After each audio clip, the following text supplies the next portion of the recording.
Okay, Wendy, here is your reading. First of all, while I'm tuning into Wendy, I'm totally going to out her. Wendy and I have been friends since we worked at an answering service together.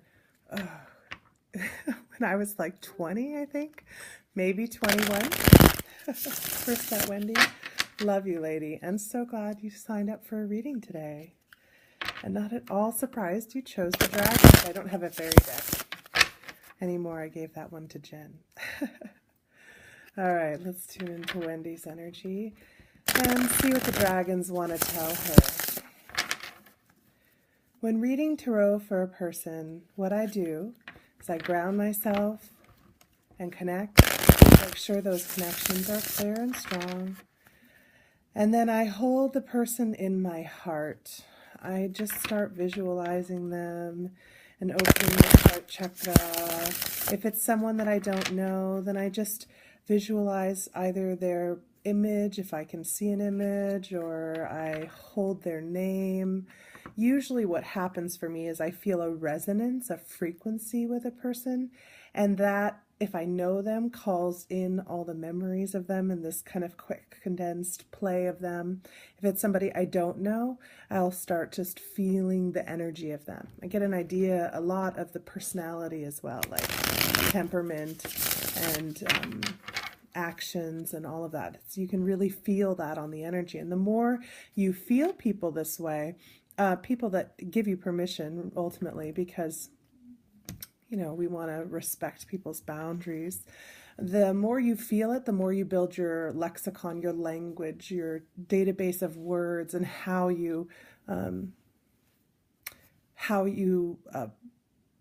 interpret the energy that you're sensing. All right, so Wendy, your reading feels like it's starting to come up. When I'm also doing a reading, so I connect into their energy, and then I use my compass sensation. I call it the life compass sensation. And what it is feeling in your body when the sensation of truth or yes or completion or wholeness, that feeling your body gets when you even say the word wholeness, alignment, how these words feel. So that's how you start to feel your compass. This is ultimately a class that I teach, but sorry, Wendy, you're getting, you're just getting all this information coming through, and for those in the group who watch it. Okay, so anyway, yeah, start opening that up. Here's your reading. Let's cut to it. And I feel when it's right. Okay, so we've got the Two of Wands, the King of Swords, and the Knight of Wands. Now this deck reads a bit differently. It's very interesting, actually. It's a traditional tarot in the sense of the characters and the roles, but the way this artist and author created this deck, it has a very strong energy. And so one of the things that I really like to do, they really just only have like a 1 or 2 word kind of summary of a lot of these cards, is just pull that word up. So for him, with the Two of Wands, this card to him represents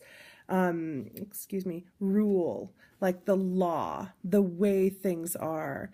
Now, for me, a Two of Wands, Wands represents to me the way things are structured and grown.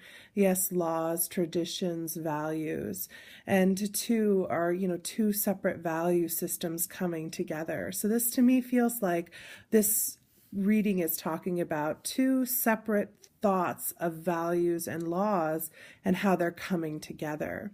The King of Swords, oftentimes when we have the face cards show up with tarot, they're representing a person. They can be you, they can be an aspect of you, or they can actually be somebody outside of you, which of course, as we know through the mirroring system, is also an aspect of you. So the King of Swords represents there's a man in your life who is a fighter, a warrior, a defender. He thinks he gets sometimes lost in his thoughts, and he sometimes doesn't know how to feel things because that's not his deal. That's more the King of Cups. So he knows when to fight, when he's well, when he's working well, when he's on point. But the shadow aspect of him is one who struggles with that, feels like they always have to be battling, or feels like they always have to be defending, or doesn't know when to. So there's somebody in your life who is struggling with this part, or is bringing that energy. The Knight of Wands is a young person. Now, the Knight of Wands is one who is passionate, who's charismatic, who's fiery tempered. You know, he likes to create things, and he's very adventurous. You know, lights his torch and goes off in search of whatever is passion, what strikes his fancy. I think these are the two ruling energies, these two lawing forces that are in combat right now, and that you're struggling with. So because I have an idea of what that is, you know, the young son and the husband, I want to call into what's some advice. Well, here again we're getting, let's see, where does this want to go?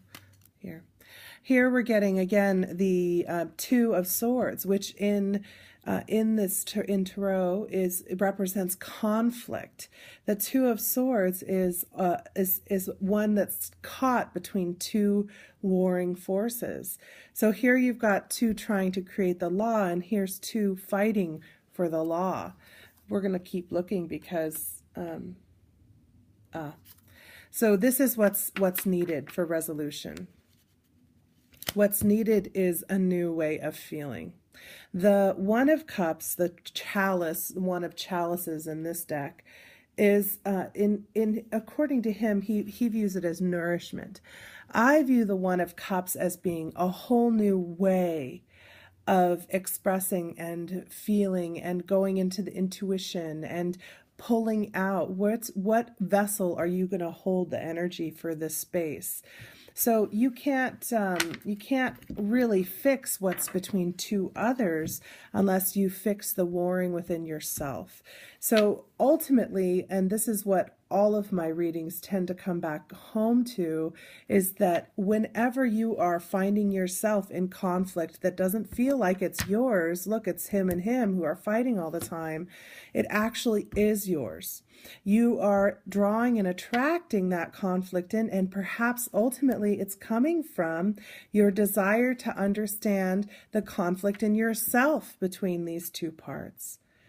What's necessary is, how are you nourishing self? How are you approaching with your emotional state, with your subconscious state? The waters, the cups, also are subconscious influences.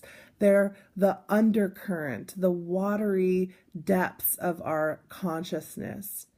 So it's time to start addressing those aspects. Now, I'm going to just run some energy through all of this, because though you are aware of a lot of this, there's some parts of it that you're not quite aware of yet. And we're just going to flow the energy through. And this is how I tend to work in all things. What I do is I help you ground yourself. And if you want to receive this, just allow, step into a state of allowance. So I'm going to be grounding your energy. And you can help that process by visualizing yourself as a tree and growing your roots.